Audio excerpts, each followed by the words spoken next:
गावे गावे गीत गावे गावे गीत गावे गावे गीत गावे गावे गीत शुद्ध करोनिया चित्त शुद्ध करोनिया चित्त शुद्ध करोनिया चित्त शुद्ध करोनिया चित्त शुद्ध करोनिया चित्त शुद्ध करोनिया चित्त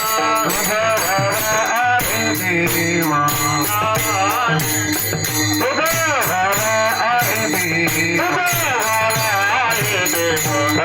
तुला भाऊ पाव तुला भाऊ पाव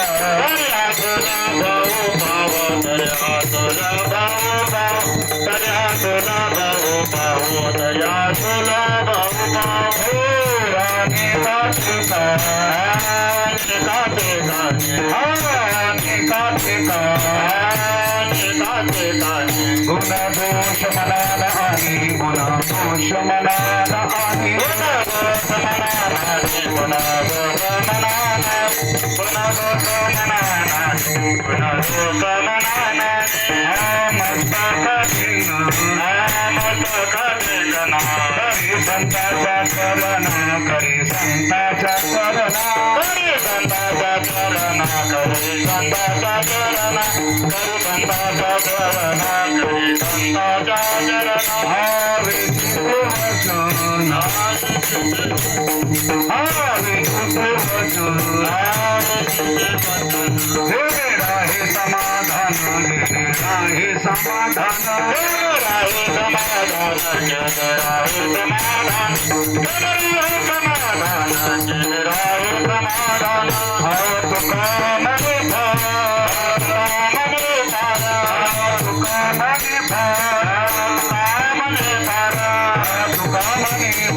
तोला हरी परोपकार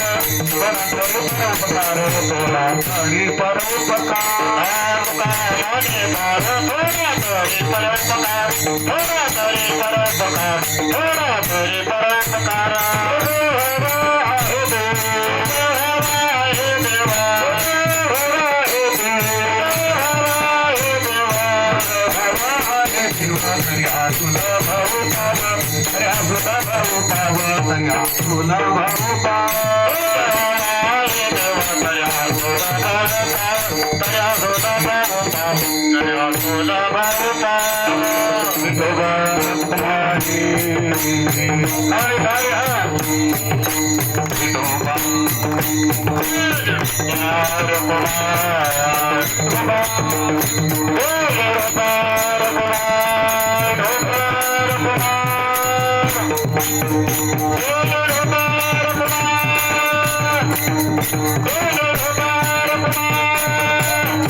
भावे गावे गीत भावे गावे गीत भावे गावे गीत भावे गावे गीत गावे गीत गावे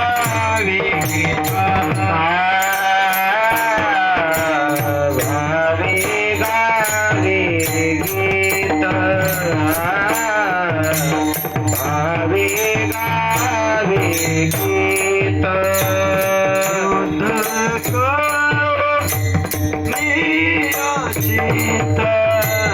शुद्ध करो नियाचित हो तुझ भावा आई देव तुझ भावा आई देव शुद्ध करो नियाचित शुद्ध करो नियाचित तुझ भावा हे देव तुझ भावा हे देव हरे हा सुलभ आव पाव हरे हा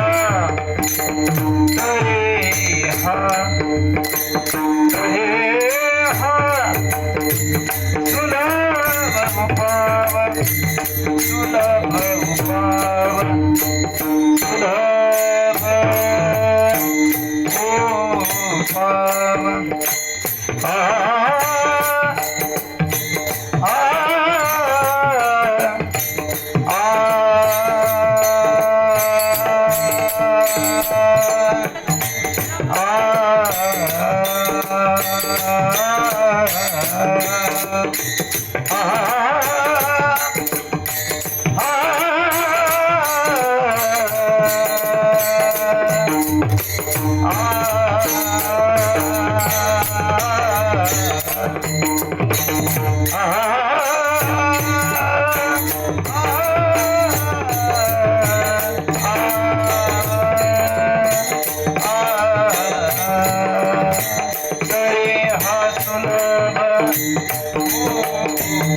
तरी हा सुलभ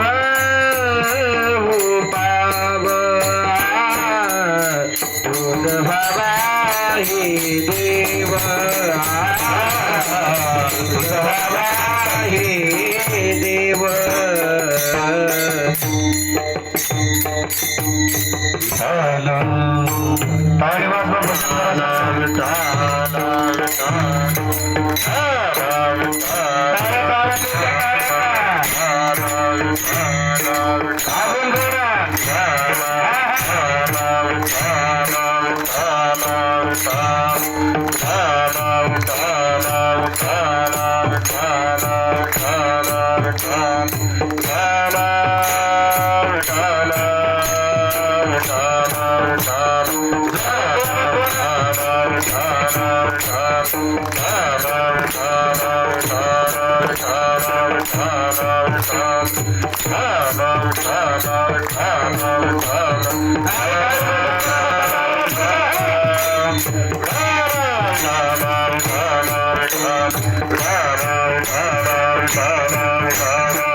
भावे गावे गीत शुद्ध करून या चित्त तुझ भावा आहे देव तरी हा सुलभ उपाव अनेकाचे काने गुण दोष मनान आणि मस्त कठिंगना करी संताच्या चरणा वेचिते वचन जेणे राहे समाधान तुका मने फार थोडा तरी परोपकार तुझा भावा आहे देव तरी हा सुलभ उपाव. हा, माझा काढला का फोटो माझा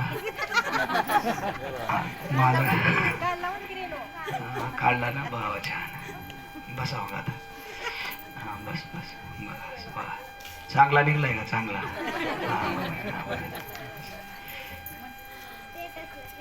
बर बर स्टेटसला ठेवा. महायोग पीठे तटे भीमरथ्याम वरम पुंडरिकाय दातुं मुनींद्रे समागत्य तिष्ठन्तमानंद कंदम परब्रह्मलिंगम भजे पांडुरंगम. प्रथम नमन पांडुरंगाकार प्रथम नमन पांडुरंगाकार प्रथम नमन पांडुरंगाकार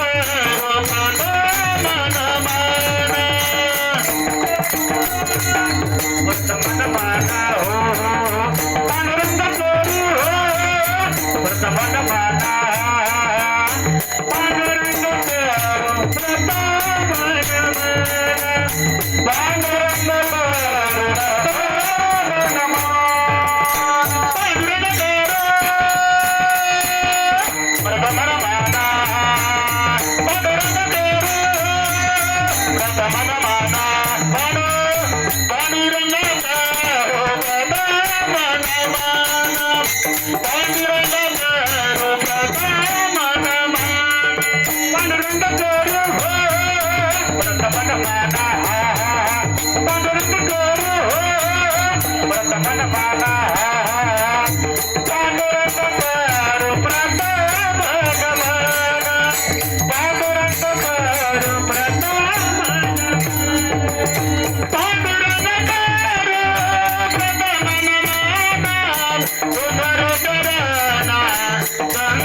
वाटचालीचं असतं लय गोळू नका. जयांचे केले स्मरण होय सकळ विद्यांच्या कर्ण तेचे वंदो श्री चरण श्री गुरूंचे ते नमस्कार होणे आता. नमो सद्गुरु तुकया ज्ञान दीपा नमो सद्गुरु सच्चिदानंद रूपा नमो सद्गुरु भक्त कल्याण मूर्ती नमो सद्गुरु भास्करा पूर्ण कीर्ती. मस्तक माझा पायावरी या वारकरी संतांच्या भावे गावे गीत शुद्ध करून या चित्त तुझ भावा आहे देव तरी हा सुलभ उपाव.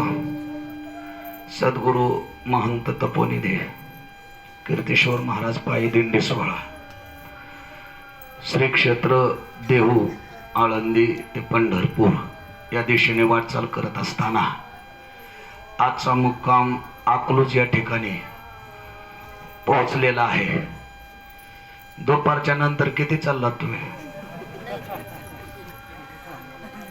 1 किलोमीटर सुद्धा नाही. मग त्याच्यामुळं तुम्ही लय असं लय आता चाललो ना आता लय थकलोय अशा पद्धतीने काय नाही. तरी सुद्धा आपण जेवणाच्या अभावाने अगदी अल्प वेळेमध्ये सेवा संपवणार आहोत. उपस्थित सर्व टाळकरी वृंद मृदांगाचार्य उपस्थित सगळ्या माता भगिनी गुरुवर्य काका यांच्या आशीर्वादाने विनेकरी बाबा तुम्ही सगळे उपस्थित व्यवस्थापक, ड्रायव्हर सगळ्यांच्या सहकार्यामधून सुंदर असे तिन्ही चोपदार त्यापैकी हा चोपदार जरा आगाव चोपदार आहे बघा. नाचून खेळून असतं बिचारा म्हणून आगाव आहे. ते दोन लईच गरीब लागले चोपदार, ते चोपदार आलं लक्षामध्ये. म्हणून असाच चोपदार लागतो दिंडीमध्ये की जेणेकरून थोडंसं सांभाळता यावं. आचार्य वगैरे सगळे सर्वांचा नाम उल्लेख करत नाही आता. अगदी पंढरपूरच्या वाटचालीचे कीर्तन असल्यामुळं राजाभाऊ महाराज, नवनाथ महाराज, विठ्ठल महाराज, गणेश महाराज, विठ्ठल महाराज, आपल्याबरोबर 2 विठ्ठल महाराज आहेत. त्याच्यामुळे मी भेटच नाही बघा. ज्याच्याकडे जायचंय आपल्याला नाचत असे 2 विठ्ठल आहेत आणि दोघं पण सावळ्याच कलरचे, त्याच्यामुळं पण ते जरा मला बरं वाटतं. म्हणून या अकलोज परिक्षेत्रामध्ये या ठिकाणी नानासाहेब गडकर कालच्यापासून आमच्या चिंचपूर नगरीतील मुलींच्या पंक्ती चालू झाल्या बघा. आणि मुलीला माहेर खूप अप्रोग असतं असं म्हणतात. म्हणजे माहेरचा महाराजच नाही तर माहेरचं कुत्र जरी आलं तरी ते माझ्या माहेरचं आहे असं त्या ठिकाणी काय असा उल्लेख असतो. म्हणून आमच्या या मुली खूप प्रेम करतात या आपल्या वारकऱ्यांवरती, दिंडीवरती. आणि गडकरी कुटुंब अगदी खूपच प्रेम वारकऱ्यांवरती करतं महाराज. हा माझा 10 वर्षाचा अनुभव आहे अलग लक्षामध्ये. म्हणून या कुटुंबांना जेवढे धन्यवाद द्यावे तेवढे थोडेच आहेत. मग त्यांचं सहकुटुंब, सहपरिवार, मुलं असतील, पत्नी असेल, मुलगी लग्न होऊन गेली पण ती पण त्या ठिकाणी तिलाही या वारकऱ्यांचा सेवेचा खूप मोठा छंद होता. आणि अशा पद्धतीने या ठिकाणी पोहोचलेली दिंडी आणि त्या वाटचालीचं कीर्तन अगदी अल्प वेळेमध्ये पाहायचं आहे. सर्व व्यवस्थापक तुम्ही यूट्यूब चॅनलवाला सुद्धा फिरतोय पण एकदा दांडकं विसरलं त्याला संसरमध्ये आणता आणता बेजारी. रात्रीच्या 1:30 वाजता मी उठून फिरत होतो. हे 2 जण दिसले मला. म्हणलं काय भानगड आहे, म्हणलं हे दांडकं विसरलं होतं आणायला निघालो. म्हणून आनंद असतो महाराज. प्रपंच म्हणलं की दुःख. प्रपंचामध्ये आतापर्यंत कुणालाच सुख लागलं नाही, कुणालाच. सकारात्मक सांगतोय मी. तुम्हाला लागलंय का कधी? आणि आता महिनाभर बरं आहे का नाही? अजून 1 महिना काय मारता काय मला? हेच नाकेनं वाले माझ्या लक्षामध्ये. पण आनंद आहे. प्रपंचातून कुठंतरी विरंगुळा प्राप्त व्हावा असं वाटत असेल तर प्रपंचातून थोडं बाजूला निघता आलं पाहिजे. आणि बाजूला निघून भजन भेटलं पाहिजे. अलग लक्षामध्ये. नुसतं बाजूला निघूनही जमत नाही आबा, भजनही प्राप्त झालं पाहिजे दादा. अलग लक्षामध्ये. भजनातला आनंद, सेवेतला आनंद, आणि तो ज्याच्या वाट्याला येईल त्याला मग त्या वारीचा खूप आनंद वाटतो महाराज. नाही तर काय काय लावू चेहरे असे खुललेच नाही तर महिना झाला मी बघतोय काहीच. हा आपलं मावा पाडल्यासारखं आणि रोज दिवस मस्त येतात. काय काय नाही तर प्रार्थना केली असेल बघा. आता काय इकडे यायचं झाले असेल काय काय. बोलून स्पष्ट नसेल तरी मनामध्ये एक सारखा विचार येत असेल बघा. कारण मी मन जाणणारा माणूस आहे.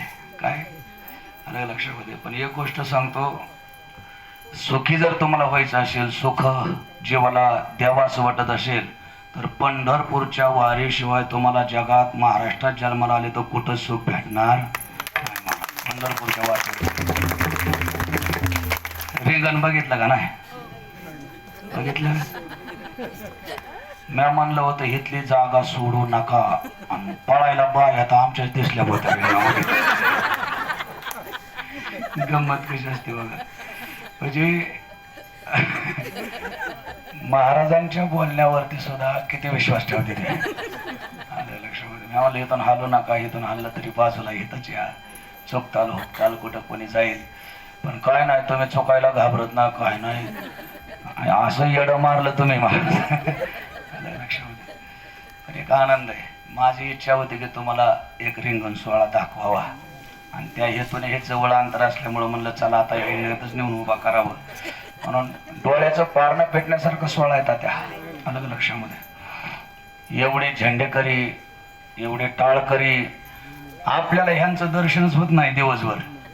पण ते असं रिंगण वगैरे बघितलं का नाही, मग आपल्याला कळतं बापरे, एवढं मोठी वारी असते काय, एवढे मोठे दिंडे असते काय, एवढा मोठा सोहळा आहे, हे कधी कळतं आपल्याला. तरी ही 50% लोक आतमध्ये आलेले आहेत. लक्षात ठेवा, 50% लोक तिकडे येत नाही. तर म्हणून एवढा मोठा सोहळा, मग हे कृपा कोणाची आहे? ही कृपा जगद्गुरु तुकोबारायांची. महाराज लक्षात ठेवा, धन्य तुकोबा समर्थ जेने केला हा पुरुषार्थ.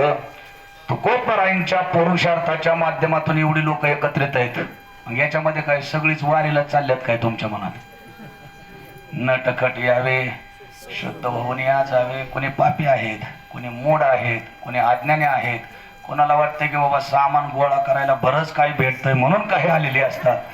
पण एक गोष्ट सांगतो तुम्हाला, माझा पांडुरंग इतका कृपाळू आहे, माझा पांडुरंग इतका दयाळू आहे, माझा पांडुरंग इतका उदार आहे की तो कोणाचे गुण दोषच पाहत नाही. महाराज माझ्याकडे आलाय ना, आता याला मी माझ्यासारखा केल्याशिवाय सोडीत. कमीत कमी गुणाने नाही पण कलरने तरी माझ्यासारखा करणार. महाराज अलग लक्षामध्ये, म्हणून मी तर लय चमकतोय बघा सगळ्यात जास्त अलग लक्षामध्ये. म्हणून एक वेगळा आनंद आहे दिंडीतला, वारीतला. आणि याच्यासाठी वारीत यायचं असेल तर पुण्याचंच बळ लागतं. मोठेपणा, प्रतिष्ठा, पैसा या गोष्टी नाही.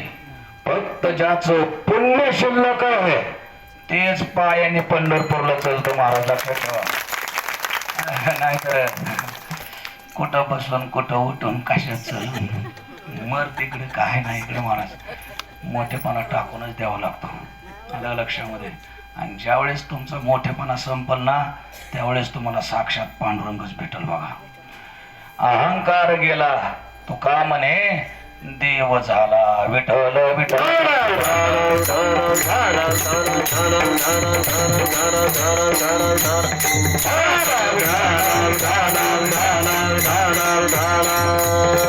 आता आपण सगळे कुठं निघालेलो आहोत? मोठ्याने सांगा, मोठ्याने वरडा. मला नाही ऐकाय आलं, नाही ऐकायलाच येत नाही. पंढरपूरला चाललोय. दुसरा प्रश्न मला विचारायचा आहे, का चाललोय पंढरपूरला? खरं बोलता का? खरं बोलता का? मना बरं त्याच्या शपथ नाही म्हणू शकत कोणी. आलं लक्षामध्ये. त्याच्यासाठीच निघालेला असाल तर तो नक्की भेटेल.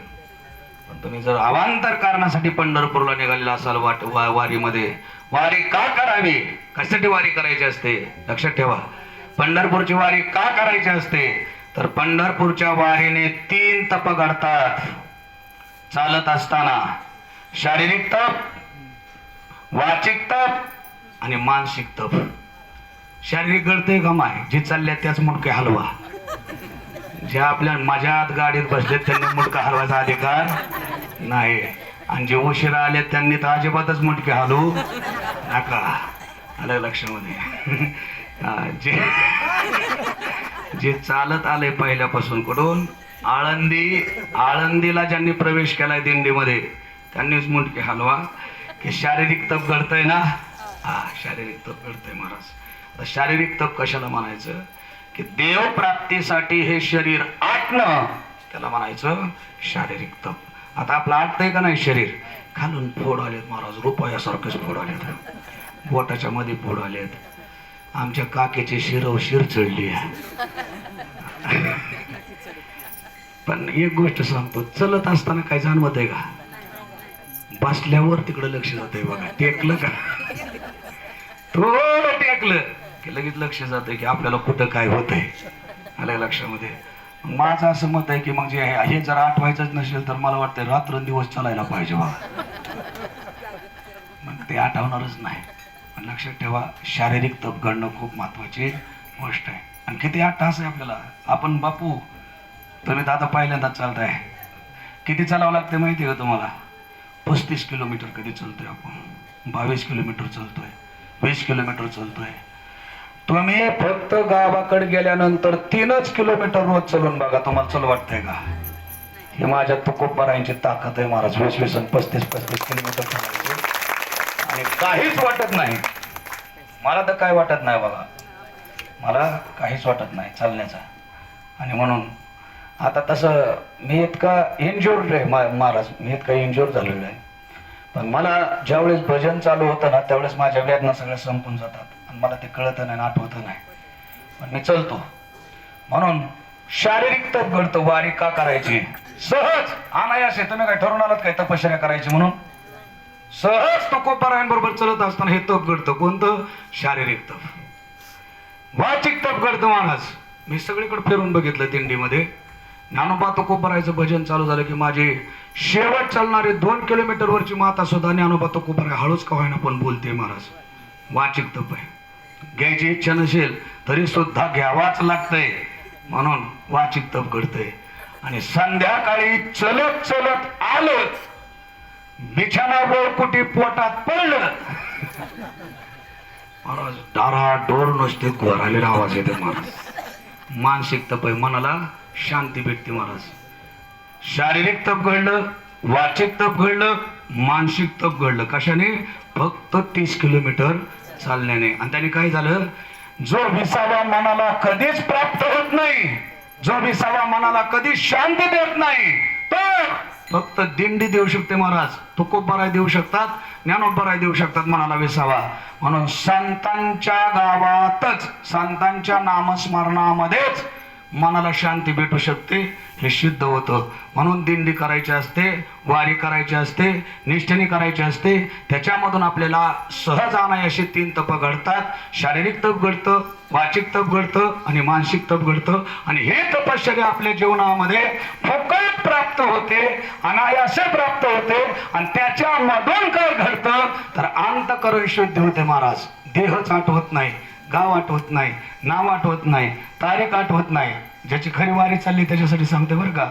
नाहीतर जी रोज घड्याळन तारखा मोजत आहे त्याच्यासाठी हे नाही महाराज. काही आठवत नाही, आपण कोण आहोत, कुठं चाललो, काही नाही. तुम्हाला माहिती आहे का पुढं काय असतं, मागं काय चाललंय? काही नाही महाराज. चलत राहायचं फक्त. आणि स्वतःला विसरणे म्हणजेच परमार्थ आहे. विठाला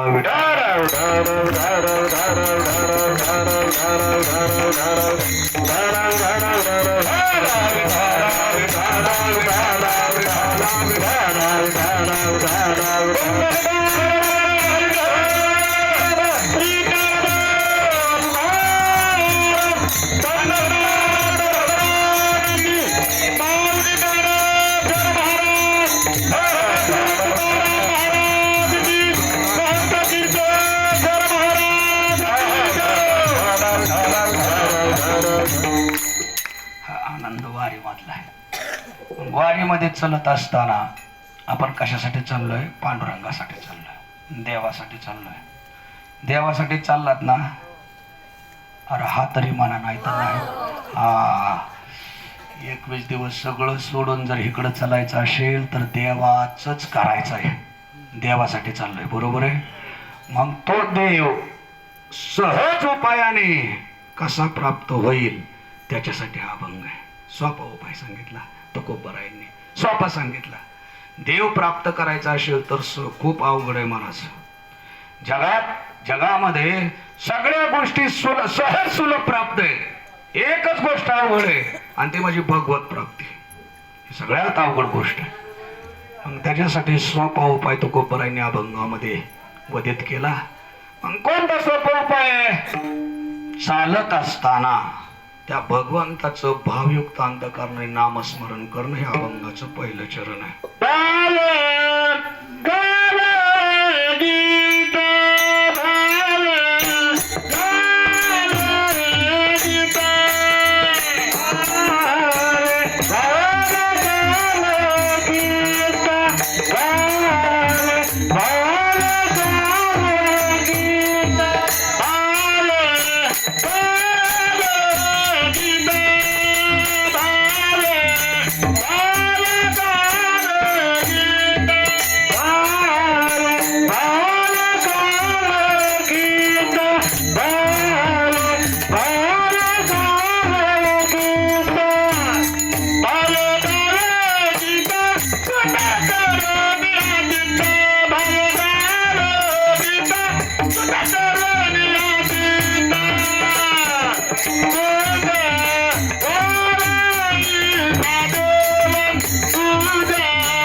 एकेरीवाडी आहे एकेरी बरोबर. पेरणी करायची ते आता मधल्या नळ्या सोडून द्या, जरा पाताळ पेरा जरा. आलं का लक्षात? बरोबर. पांडुरंगाकडे जात असताना, विठ्ठलाकडे जात असताना भावयुक्त अंतकरणाने नामस्मरण देव पाहिजे असेल तर महाराज आम्हाला सूर नाही, ताल नाही, टाळ वाजवता येत नाही, आणि मग तुम्ही तर म्हणतात की नामस्मरण करायचं. काय नाही महाराज, वेडे वाकोडे गाईन परी तुझाच मनवीन, नाही तरी तुझ मधुर उत्तर येईल तैसा बोल रामकृष्ण. भावयुक्त अंतकरणाने नामस्मरण भगवंताची सगळ्यात लवकर प्राप्ती करून देणारं साधन आहे नामस्मरण. लक्षात ठेवा. मग कोणतंही घ्या, आयराचा ओदो ओदो म्हणलं तरी पोचतं महाराज. कोणतंही घ्या, पण त्याच्या पाठीमागं भाव पाहिजे. भाव जर नसेल तर देव आपला नाही महाराज. लक्षात ठेवा. भावे गावे गीत. तुम्हाला माहिती आहे का, मी मीराबाईचं उदाहरण देतो तुम्हाला. संत मीराबाई. मीराबाई ही मोठ्या एका राजाची कन्या होती महाराज. राजाची कन्या होती, राजाची म्हणतोय मी, राजाची. राजा नावाच्या माणसाची नाही, ती राजाचीच कन्या होती. राजाची कन्या होती, पण पायात घुंगरू बांधून भजन करायचे. कोणाच्या सांगलं? कृष्णाबरोबर, कृष्ण भगवंतासाठी. पायात घुंगरू तर नाही, आपल्या पायात घुंगरू बांधायची गरज नाही. राजाला एक दिवस कळालं, महाराज मीरा अगं काय चाललंय तुझं? अगं तुझा बाप कोण आहे माहिती का तुला? अरे या नगरीचा राजा आहे, राजा. कुशाल पायात चाळ बांधून भजन करते, चौकात म्हणत नाही, नाचवते. नाचूंगी नाचूंगी नाचूंगी नाचूंगी मी हरी गुण गावत नाचूंगी. तिने मीराबाईने सांगितलं, बाबा भाजनाचा तुमचा संबंध नाही, भाजनाचा कोणाचा संबंध आहे? माझा संबंध. पण तुझं लग्नच करून टाकतो, मग नाच काय नाचायचं तुला? त्यावेळेस ती मीराबाई म्हणली, बाबा माझं लग्न झालंय. लग्न झालंय? मला कसं माहित नाही तुझं लग्न झालेलं? आता बापाला माहित नाही असं कसं लग्न झालंय तुझं? बाबा खरंच सांगते मी, असं लग्न झालंय. कोणाबरोबर लग्न झालंय? त्या श्रीकृष्णाबरोबर माझं लग्न झालंय, आणि त्याच्या नामस्मरणाशिवाय मी जगू शकत नाही. महाराज बापाला राग आला हो. त्या बापाला राग आला, आणि त्या बापाने काय करावं की या पोरीमुळं माझी इज्जत चव्हाट्यावरती येणार आहे, या पोरीमुळं मला मान खाली घालून चालावं लागणार आहे, या मुलीमुळं माझा मान संपणार आहे. म्हणून 5 पाकवानाचं ताट वाढलं, ग्लासामध्ये विष भरलं, आणि त्या पाण्यामध्ये खलवून त्या मीराबाईला दिलं. महाराज हे ऐकताय का तुम्ही भजन करता, पण तुम्हाला अजून कोणी विष पाजलेलं नाही. महाराज ऐका, भजनाची किंमत सांगतोय मी तुम्हाला, भगवंताच्या नामस्मरणाची किंमत सांगतोय. स्वतःच्या इज्जतीसाठी पोरीला मारायला तयार झाला. कोण? तिचे वडील राजा. माझ्या इज्जतीचा प्रश्न आहे, मीरा जेवण करून एवढं पाणी पिऊन टाक. महाराज त्याने गाठा गाठा गाठा गाठा पाणी पिलं. त्याच्यात काय होतं? विष होतं, विष. विष जरी मीराबाई पिली तरी सुद्धा तिला सकाळी झोपेतून उठवायला कुणी गेलं नाही. ती तटकन उठली, आणि भगवान कृष्णाचं भजन तिच्या खोलीमध्ये मूर्ती ठेवलेली होती, त्या मूर्ती पुढे भजन करू लागले. महाराज श्री कृष्ण गोविंद हरे मुरारी हे नाथ नारायण वासुदेव. अशी दंग झालेली पाहिल्यानंतर राजा परत आला, राजाच्या डोळ्यातून पाणी आलं महाराज. आणि तो म्हणला, अगं जगातलं जहाल विष तुला मी दिलं तर त्या ग्लास मध्ये तू मेली नाही. मीराबाई काय म्हणते माहिती का? मी ज्याच्या बरोबर लग्न केलंय ना, तो त्याने ते विष निर्माण केलंय, ते माझ्या जीवाला काय करेल महाराज? अलग लक्षामध्ये. ते माझ्या जीवाला काहीच करू शकत नाही. म्हणून मीराबाई भजन करत असताना विष प्याली तरी मेली नाही. मीराबाई साठी घेतो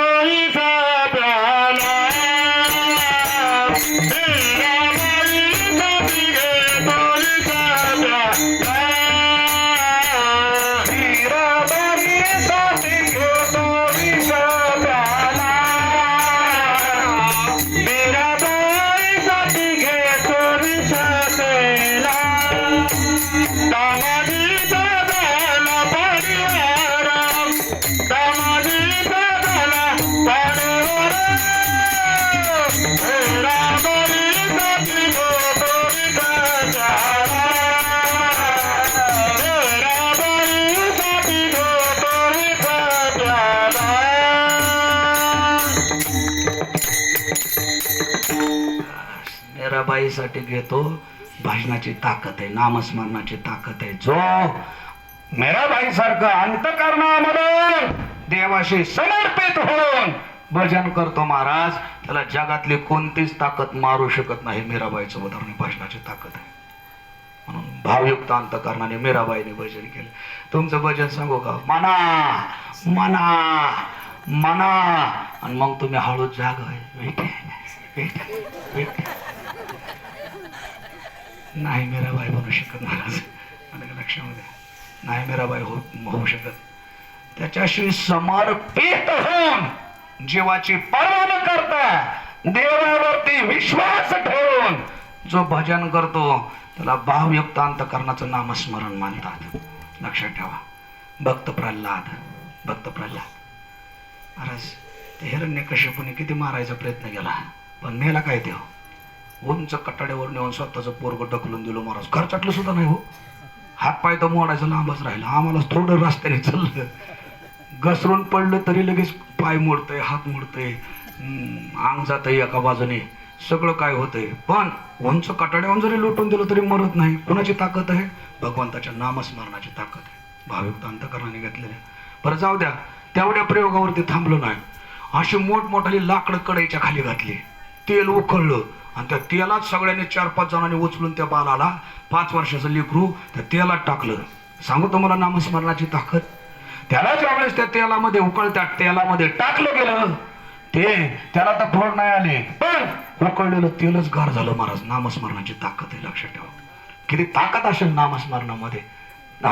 त्याच्यावरून नाही महाराज, असलं नागाचं विष काढलं, सगळ्या नागाचं, आणि ते विष त्या बालकाला पाजायला दिलं, तरी ते मेलं नाही किंवा त्याला काही झालं नाही, दवाखान्यात न्यावं लागलं नाही. कशाची ताकद आहे? नामस्मरणाची ताकद आहे. पण कशी नामस्मरणाची? बावे गावे गीत भावयुक्त अंतःकरणाने पाहिजे. भावयुक्त रोजाने लावलेल्या बायासारखं भजन जर तुम्ही केलं तर तुम्ही हे आठवायचंच नाही की बाबा आता आपलं काहीतरी कल्याण होणार आहे. लक्षात ठेवा. एवढ्यावर थांबलं नाही. ते हत्तीच्या पायाखाली तुडवलं कचा कचा कचा, पण त्याला खर्चटलं नाही, मेलं नाही, तोंडा नाकातून रक्त निघालं नाही. कशाचं कारण आहे? भावयुक्त अंतःकरणाची शक्ती आहे. म्हणून या जगाच्या पाठीवरती जर श्रेष्ठ साधना कोणती असेल तर ते नामस्मरण आहे. काय? भगवंताचं नामस्मरण आहे. आणि नामस्मरण जरी श्रेष्ठ असलं तरी त्याला भाव चिटकवला. या ठिकाणी तो कोपराने भावे गावे गीत, भावयुक्त अंतःकरणाने ज्याचं नामस्मरण चालू असतं ना महाराज, त्याच्या सगळ्या अडचणी दूर होतात, त्याच्या सगळ्या इच्छा पूर्ण होतात. त्याला कुठल्याही प्रकारचं संकट जरी आलं, 12 वाटा पळती विघ्ने, तरी त्याचे 12 वाटांनी विघ्न पळून जातात. पण तसं नामस्मरण भावयुक्त अंतःकरणाने झालं पाहिजे.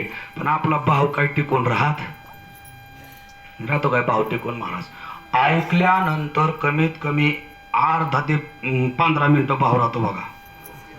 काय बोलतोय मी कळते का तुम्हाला? आणि 15 मिनिटाच्या पुढं ते भाव जातो, ते भावना जाते, आणि महाराज जातो.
बऱ्याच ठिकाणी भाव शब्द लागल. जिथं परमार्थ करायचा तिथं काय पाहिजे? भाव पाहिजे. भावबळे आकळे कशातलं ग मा हे प्रमाण रोज म्हणता का? मग का प्रगट व्हाय ना अंतःकरणात अजून तक्रारीच काय येतात? अजून कोपर कळीच कशी काय हाणली जाते? चालताय आलं का लक्षामध्ये? गोडगा हाणलं जातो कोपर कळी का? अजून लक्षात आलं नाही भाव काय पाहिजे. भावबळे आकळे रवी नाकळे भावेवी न देव निसंदेह संदेहच नाही. ज्याच्या अंतकरणात भाव नाही त्याने इकडे पंढरपूरला येऊ नये महाराज. अरे लक्षामध्ये त्याने निवांत आपलं घरी पाप कर्म करीत राहावं, पाप वाढवीत राहावं, पाप पेरीत राहावं आणि इकडे येऊ नाही. कारण ते नुसता फुकटच चालू ना त्याचा काय उपयोग होणार नाही महाराज. म्हणून लक्षात ठेवा ज्याच्याकडे भाव आहे त्यालाच देव आहे. पण आपला भाव काय टेकत नाही महाराज. जो आळंदीत चेहरा होता तो का तुमचा, आळंदीत पण मी तुमचे चेहरे बघितलेत आणि आता तुमचे चेहरे मी बघतोय. तुमच्या चेहऱ्यावरचा आनंद भाव जो आहे तो आता जसं शरीराला तकलीफ होईल तसं तुमच्या अंतःकरणातला भाव काय होतोय आता बदलत चाललाय महाराज. पण तो भाव बदललाच नाही पाहिजे तरच देव त्या व्यक्तीला भाव देतो. लक्षात ठेवा तो भाव तसाची तसा चेहऱ्यावर उमटला पाहिजे, राहिला पाहिजे.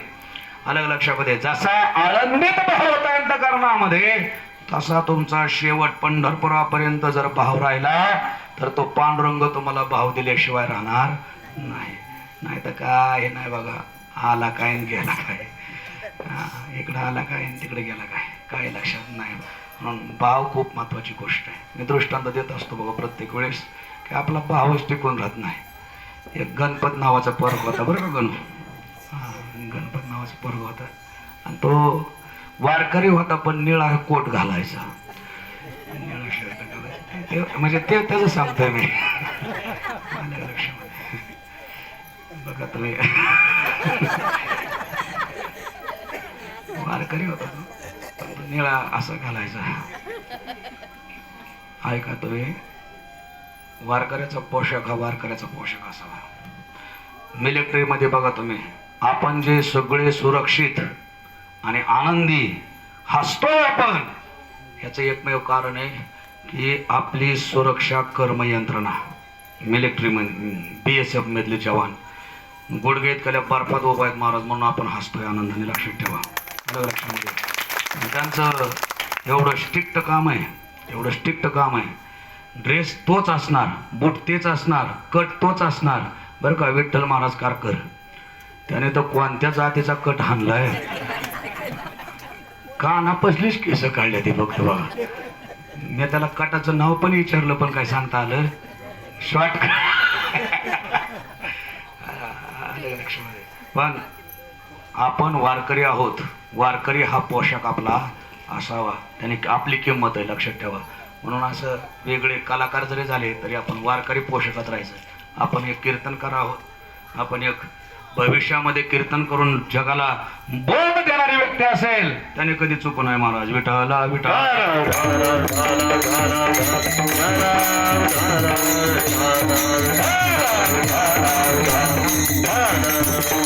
विनोद मी सारखा सांगत असतो पण तरी आता आलाय वळीला, जेबेवरच आलाय म्हणून सांगू. आलं लक्षामध्ये. तो गणपत होता आणि त्याच्या वडिलांनी चारिधामची यात्रा केलेली होती. भले मोठे देव गोळा करून आणले होते आणि मग त्या देव गोळा करून आणल्यानंतर एक दिवस त्याला बाहेर जायची वेळ आली त्या माणसाला आणि त्याने आपल्या एकुलत्या का गणूला सांगितलं, गणू 2 दिवस जरा देवपूजा करतो का? गणू म्हणला व्हाय नॉट पप्पा, यू कॅन गो नाव. का नाही म्हणलं तुम्ही जाऊ शकता, मी करतो पूजा. गणूने पहिल्या दिवशी देव घेतला आणि धुवायला सुरुवात केली. 2 देवावर भरलेलं. आता तुमच्या देवाऱ्यातलं देव सुद्धा बघितलेत ना, पात्र्याचं देव असतात, ते 3 पायाचा एक असतो. तो 3 पायाचा कायम पुढच्याच ह्याच्यावर पडलेला असतो. त्याला सारखी ती पाय गेली की ढकली ती महाग. तो नटखटच आहे महाराज रांगणात. आलं का लक्षामध्ये? पहिल्यापासून रांगात असतापासून त्याची कला आहे, त्याच्यामुळे तो नटखट आहे. रंगनाथ महाराज एक पांडुरंगाची मूर्ती, दत्ताची मूर्ती, ज्याची ज्याची ती उपासना असते. असे 2-3 देवारे भरले होते. ते पात्र्याचं देव असतात ते नेमकं कशासाठी असतात? कुलदैवत. कोरलेलं असतं त्याच्यावर. पण ते लग्न झाल्यानंतरच देवाऱ्यावर येतात. आलं का लक्षात? आमच्या ताईला कसं पटलं, कारण आताच आल्यात बघा लग्न झालं की ते आणावं लागतं ते देव. मग त्यांनी काय केलं, ते एक देव घेतो, एक देव घेतो, एक देव घेतो, धुता त्याला दुपार झाली, फार 2 देवारे पूर्ण करण्याकरता. तो म्हणला हे पण काम बरंच अवघड दिसतंय राव, रात्रभर झोपला नाही उद्याच्या गोष्टीसाठी. तो म्हणला उद्याच्या पूजेचं काय प्लॅनिंग करावं. मग त्याने काय केलं, तो म्हणला आपल्या दारातच आड आहे म्हणला, पावरा पण आहे, आणि काय नाही म्हणला, एक घ्यायचा धुवायचा, एक घ्यायचा धुवायचा. याच्यापेक्षा असं केलं तर ती त्याच्या मनालाच बोलायचं आणि कृती तेवच करायचं. असं केलं तर नाही का जमायचं. म्हणला कसं, मन म्हणायचं कसं, हे सगळंच देव उद्या जर एरीवर पाहायला नेलं तर म्हणजे काय हरकत नाही, त्याचं मनच सांगायचं काय हरकत नाही. रात्रभर शोध काढून काढला, हात दृष्टांत काढला, आणि सकाळी उठला, असं सगळं देव घेतलं, पावऱ्यात टाकलं, दोरे बांधले, आणि थोडं मध्यांत पाणी होतं. आणि मग ते सगळे देव घेऊन तो आडावरती गेला. जसा पावरा खाली बुडला तसं त्या पात्र्याच्या देवाला काय त्या पावऱ्यात जागा राहिली नाही. ते सगळं वर आलं, वाकडं तिकडं झालं आणि गेलं तळाला. 2च राहिलं, ते 3 पायाचं एक, आणि एक ते मूर्ती राहिली विठ्ठलाची, दत्ताची. तेवढं 2-3 देव घेऊन आलं घरी. ते घरी आल्यानंतर त्याला गंध नाही, अगरबत्ती नाही, बुक्का नाही, काही नाही. मग आई आली म्हणली, गण्या पूजा केली का नाही? आणि त्याचं लक्ष त्या देवाकडं. गण्या आला का, ह्या देवाला गंधव नाही. तो म्हणला आई चुप बसा. म्हणलं झालं काय? म्हणलं ह्यांची पावकी सगळी सकाळी पाण्यात बुडून मेले दे मला, त्याच्यामुळे ह्यांना गंध लावता येणार. असा हाणला आईने म्हणता काय सांगा, लय असं ठोकलं म्हणत, जी हातात येईन त्याने हाणलं. म्हणली ते लग्न झालेलं देव बुडवलं म्हणले, खुशाल पावकी मेले म्हणून ह्यांना गंध लावलं नाही. असं मारल्यानंतर त्याची सासरवाडी अशी 4-5 किलोमीटरवर लांब होते. ते म्हणलं आईचा मार खाण्यापेक्षा जातो सासरवाडीलाच निघून गेलं. कना मधल्या बांधाने चलतच. सासूने असं पंजवर करून बघितलं, बाया जावाई दिसतात, जावाई आल्यात म्हणजे बरं झालं, जावाई आल्यात म्हणजे बरं झालं. हे पण 4-5 दिवस झाले बाहेर गेले तर पूजा करायलाच कुणी नव्हतं, बरं झालं. आल्यानंतर पाहिजे आता जावयाचा नाकातला मोती गहाण, रात्री जावयाचा मन.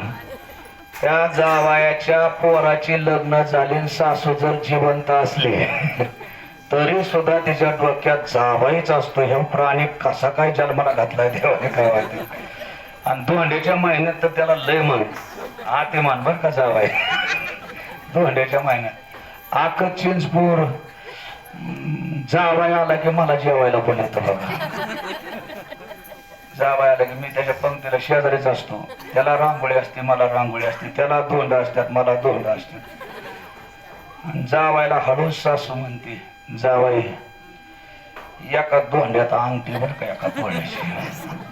आता ती सांगते जावायला, मी चापसून खातोय की माझ्यात लागू नाही राव. आमच्या नशिबाला धोंडाच कसाच हवा, काय लागत नाही.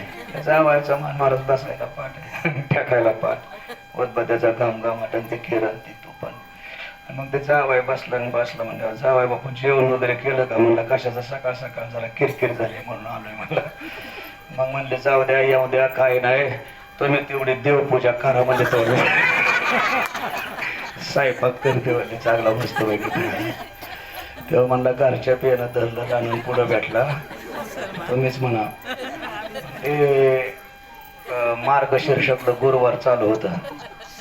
8-5 नगर होतं आणि एक राजा होता आणि कलावती धनाचं कोळसं नाव बुडाले येले. ते माझं पाठच झालं, कारण पहिला धंदा मी हेच केलेला आहे. लक्ष ते पोते पिते वाचले, बाया जमल्या, हळद कुकू लावून बाया जावाय बापू असली पूजा आणि आजच्या दिवस आमचे करता का? तो म्हणला का एका पूजेने पण सासरवाडीने सगळ्या घरी फिरत गेला. आणि असली पूजा करण्यापेक्षा गळ्यात दगड बांधून मेलेलंच बरं. गेलं ते एरीवर. बघता काय माझ्याकडे एरीवर गेलो, मोठा दगड घेतला न छापण्यासारखा, डाव्याने बांधला आणि गळ्यात बांधला आणि उडे टाकणार. तिथं शेतकरी हाकीत होता आहोत. मोठ्याने हाका मारले ते थांबलं गडीवर, गळ्यात दगड बांधून. तसंच होतं. पळत आला याच्या शरीराचं अवलोकन केलं. डेरे सुटले होते गणपती बाप्पासारखे. असं दष्टपुष्ट होता, गाल सुटलेलं होतं, चांगला असं तेजस्वीमान होता. म्हणलं का मरतो? लका दिसायला तर चांगला गलेलट दिसतोय. म्हणलं मरतो कशामुळं? त्याने काय कारण सांगितलं नाही. तर म्हणलं मला मारायचं हे निश्चित झालंय म्हणलं. तर म्हणलं बघ दडदाकट आहे म्हणला, काही तुला दुसरं काम जमलं नाही ना तरी काही करू नको, माझ्या घरी फक्त 2 टायमाला पूजा करूनच राहा म्हणला. तेव्हा म्हणला त्या पूजानेच दगड आपला भाव अंतकरणाला टिकून राहत नाही, पण भावाला खूप परमार्थामध्ये किंमत आहे. सुदामा ब्राह्मण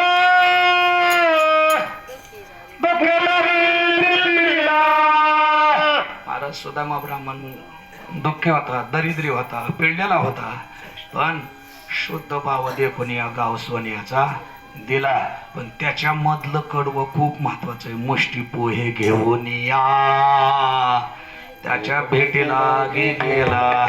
दळिंद्रिय असावा माणसाची बरं का, पण एवढी पण नसून आहे की का दादा पोह्याला कांदा नसून आहे, तेल नसून आहे का, हळद मीठ नसून आहे का, कांदा लसूण नसून आहे का, पण तेवढंच बांधलं. तेवढा एक घास खाल्ला, भाविक तांतकांना नेलं होतं. नाही तर बघा माझी शिव महापुराण कथा होती बघा, त्या चौसळ्याला लय समाज होता आखा, आणि त्या शिव पार्वतीचं मी लग्न लावलं आणि लोकांनी पैसे आहेर गोळा केलं. बराच आहेर गोळा झाला, 10,000 तरी, पण 10,000 कमीत कमी 2,000 फाटलेल्याच नोटा होत्या. आणि त्या फाटलेल्या का असा ना, पण एक तर अशी नोट आलत्या काय सांगावं तुम्हाला, ते कुठंच चाला ना. एक अशी आली, तुम्ही म्हणताल कशी काय चाला नाही, तर त्याला काय केलंय त्या म्हातारीने, एकीकडून 20चा जॉईंट आणला आणि एकीकडून 10चा जॉईंट आणला आणि ते मला दिले. मला सांगा शुद्ध भाव देखून या गाव. आणि अशा भावाने जर तुम्ही मला पैसे देत असताल जे कुठंच खपत नाही, ते महाराजाला देण्याची जर भावना असेल किंवा त्या पद्धती जर तुम्हाला देवाला द्यायचं असेल, एक गोष्ट आज कीर्तनातलं वाक्य घेऊन जा, तुम्ही काही करा, देव आणि संताला जे तुमच्या जीवाला आवडतं ना त्याच्यापेक्षा चांगलं द्या, तुम्हाला काहीच कधी कमी पडणार नाही. अनुभव घ्या मला. नाही तर तुम्हाला जे कुठं काय खपत नाही ना ते देवाला चढवता तुम्ही. अलग लक्षामध्ये एक म्हातारी तसलं नैवेद्य तळीत होते, काय यात्रा वगैरे असेल त्यात गावातली, आणि असं कार आपल्याला वास आला. एवढे कार आपल्याला वास आल्यानंतर मी म्हणलं आयला काय घरात काय पेटले का काय रे, म्हणून मी बघायला गेलो तर ते म्हातारा नैवेद्य तळत होते. मी म्हणलं आजी अहो काय काय नाही देवाचं नाही. अहो ते कार आपलं ना, म्हणले जाऊ द्या देवालाच आहे तो. आता मला सांगा कशी भावना आहे माणसाची अलग लक्षामध्ये. म्हणून भाव खूप महत्वाचा आहे, शुद्ध भाव असणं खूप महत्वाचं आहे. भावे गावे गीत शुद्ध करोनिया चित्त. चित्त परमार्थ करत असताल, वारी करत असताल, ज्ञानेश्वरी वाचत असताल, गाथा वाचत असताल, हरिपाठ घेत असताल, उड्या मारून त्या ठिकाणी दान धर्म करत असताल, पण सगळं करूनही जर चित्त शुद्ध होत नसेल तर फक्त थोतांडे लक्षात ठेवा, फक्त आणि फक्त बडबड आहे लक्षात ठेवा. आणि म्हणून ही सगळी साधनं अंतकरण शुद्धीची आहेत. आणि जोपर्यंत चित्त शुद्ध होत नाही तोपर्यंत देवाचं दर्शन होत नाही. म्हणून बघ फुकाट आपल्या आयुष्यातला वेळ वायाला घालू नका. आपल्या आयुष्यातला वेळ खूप किमतीचा आहे. मनुष्य जन्म भेटलाय लक्षात असू द्या, आणि हा देह त्या परमात्म्यासाठी झिजवण्याचा प्रयत्न करा. अलग लक्षामध्ये ज्ञानोबरायांची खूप गोड भाषा आहे महाराज. चित्त जर शुद्ध नसेल ना तर ते फक्त बाहेरंग आहे, फक्त काहीच भेटणार नाही. तरी पण नसता अंतकरण शुद्ध नसता बाहेरील कर्मतत्वता विटंबुगा कामरोत शृंगारीला गाढव तीर्थीना नेला कडत द्या माखिला गुळे जैसा ओस गृही तोरण बांधले उपवासी अन्न लिंपले का कुंकुम सेंदुर्य केले कांतहीने काहीच उपयोग होणार नाही. वारीला चलूनही उपयोग होणार नाही, भजन करूनही उपयोग होणार नाही, ज्ञानेश्वरी वाचूनही उपयोग होणार नाही, आणि कीर्तन करून सुद्धा उपयोग होणार नाही. का अंतकरण या सगळ्या साधनाने होत नसेल तर हे सगळं थोतांड आहे महाराज. अलग लक्षामध्ये. म्हणून अंतकरण शुद्धीला खूप महत्व आहे, आणि ते झालं पाहिजे. हळूहळू डाळे डाळे केवतीने एक वेळे मार्गाचे निबळे निश्चित ठाके. ज्याला निश्चित जायचंय देवापर्यंत त्याने एवढी पथ्य पाळावी लागतील. विठ्ठल विठ्ठल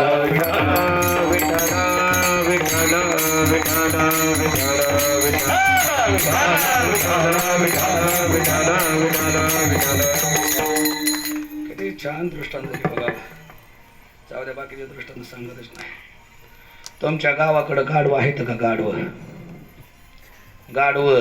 गाढवाला किती पाय असतात? नक्की का? अच्छा.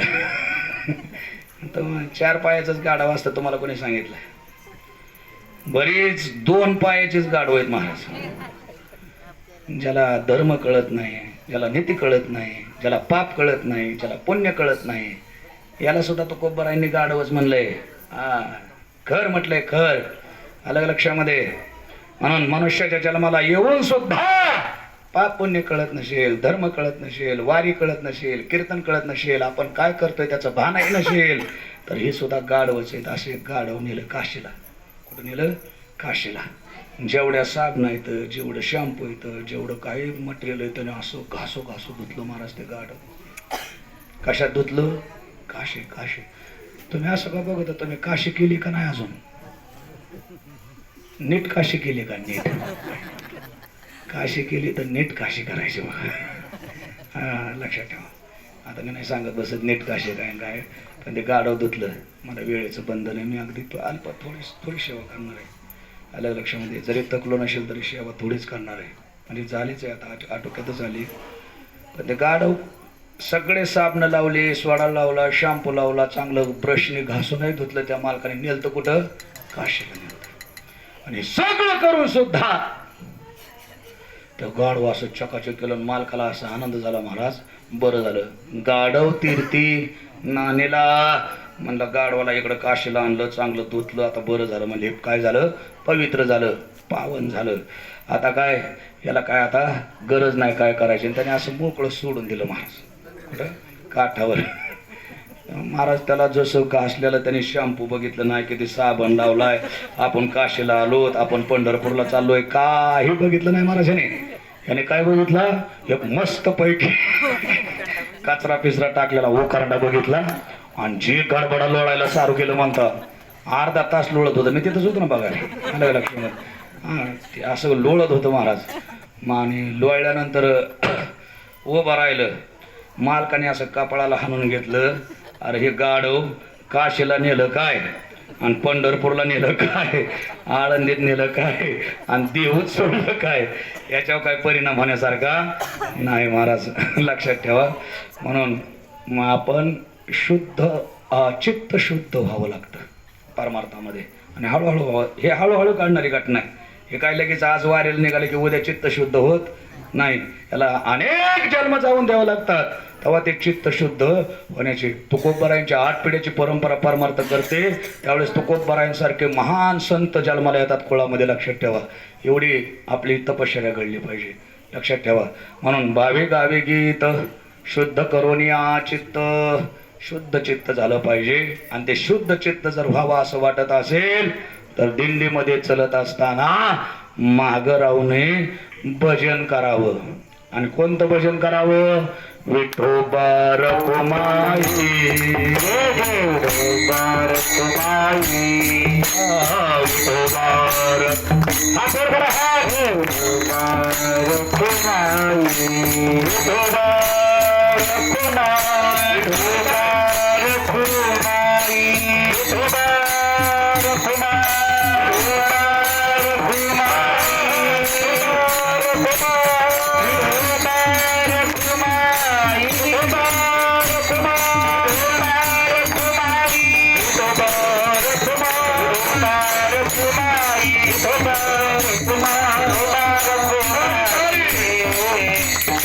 Bye.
अभंगातलं एक चरणात आणि ते पण अगदी धावते वेगामध्ये मांडण्याचा प्रयत्न केलेला आहे. हात खाली घ्या सगळे. जीवच जात आहे बघा भजन मानलं की. कारण काय असेल बरं? कारण फक्त तुमच्या अंतःकरणामध्ये जे शिल्लक राहिलेलं पाप आहे ते पाप तुम्हाला भजन करून देत नाही बघा. दुसरं कोणतंच कारण नाही, लक्षात ठेवा. आणि ज्याचं पाप संपलंय त्याला भजनाला असा जोर येतोय लगेच. अलग लक्षामध्ये. पाप तुम्हाला चांगलं कृती करू देत नाही, पाप तुम्हाला चांगलं बघू देत नाही, पाप तुमचं कल्याण करू देत नाही. म्हणून पाप घालवायचं असेल तर त्याला भजनच करावं लागतं, लक्षात ठेवा. म्हणून भावे गावे गीत शुद्ध करून या चित्त. म्हणून उद्या दिंडीमध्ये चलत असताना सगळ्यांनी भावयुक्त अंतकरणाने जर तुम्ही नामस्मरण केलं तर त्या ठिकाणी निश्चित तुमचं चित्त शुद्ध झाल्याशिवाय राहणार नाही. आणि चित्तशुद्धीचं काय फल शास्त्राने सांगितलं असेल तर तुझं व्हावा आहे देव. तुला जर देव पाहिजे असेल तर भावे गावे गीत. आता पुढची 5 चरणं मी तुम्हाला आता सांगणार नाही. असा दिंडीमध्ये जर योग आला तर मी त्या ठिकाणी पुढं सांगण्याचा प्रयत्न करेल. पण ती काय आता मी तुम्हाला दिलंय औषध. काय दिलंय? बोला की. औषध दिलंय. आता पत्ते आताच नाही सांगणार. डॉक्टर लगेच सांगतोय अगोदर डायबिटीज आहे ना, गुलाबजाम फक्त बघायचे खायचे, जिलबीकड फक्त बघायचे खायचे नाही, चहा फक्त लोक कशी पेत्यात पळत पळत जाऊन तेवढंच बघायचं. झेंडेकऱ्याने तर कळसच केलाय बघा. त्या एका हातामध्ये असा झेंडा, एका हातामध्ये कप महाराज आणि असं चहा पेत होता. मागून ठेस लागली, नाकात चहा गेला. मी बघितलं पुढे कळस, झेंडेकराचा कळस आहे बघा आपल्या दिंडीमध्ये, लक्षात ठेवा. म्हणून आत्तकरण शुद्धी होणं महत्वाची गोष्ट आहे. ज्ञानेश्वरी वाचावी, हरिपाठ घ्यावा, परमार्थ करावा आणि आपल्या जीवाचं कल्याण करून घ्यावं, बरं का. याच गोष्टीने कल्याण होतं तात्या. जगामध्ये दुसरी कोणतीच गोष्ट नाही की जे तुमचं निश्चित कल्याण करू शकेल. पण पंढरपूरची वारी मात्र तुमचं निश्चित कल्याण केल्याशिवाय राहणार नाही. पण ज्या दिंडीमध्ये भजन चालतं तीच दिंडी तुमचं कल्याण करणार, हे पण ध्यानात ठेवा. अलग लक्षामध्ये. त्या दिंडीमध्ये चालत असताना तो आनंद आहे. भजनात आनंद आहे बघा, भजनात. आणि ज्याला भजनामध्ये आनंद वाटत नाही त्याचेच पाय दुखत असतात, त्याचेच कंबर दुखत असते, त्याच्याच पायाला फोडे येतात. कोणाच्या येतात तसं काय नाही, भजन केलं तरी येतात. आता सगळ्यात जास्त तर मीच करतोय तरी माझ्या पायाला सुद्धा फोडाने सोडलेलं नाही महाराज, लक्षात ठेवा. ते सगळ्यालाच येतात. पण दुःखातून मुक्त व्हायचं असेल तर भजन मनापासून करा, अलग लक्षामध्ये.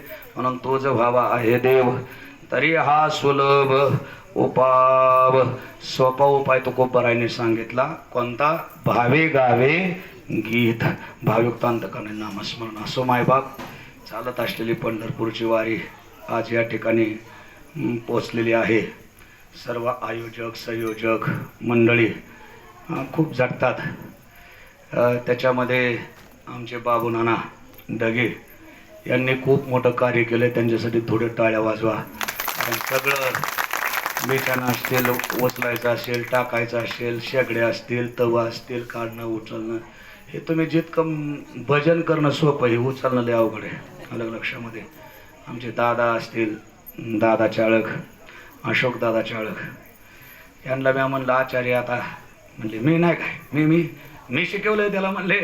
आणि खरं सांगतो तुम्हाला 2 दिवस झाला असा सुंदर स्वयंपाक खायला भेटतोय महाराज, लक्षात ठेवा.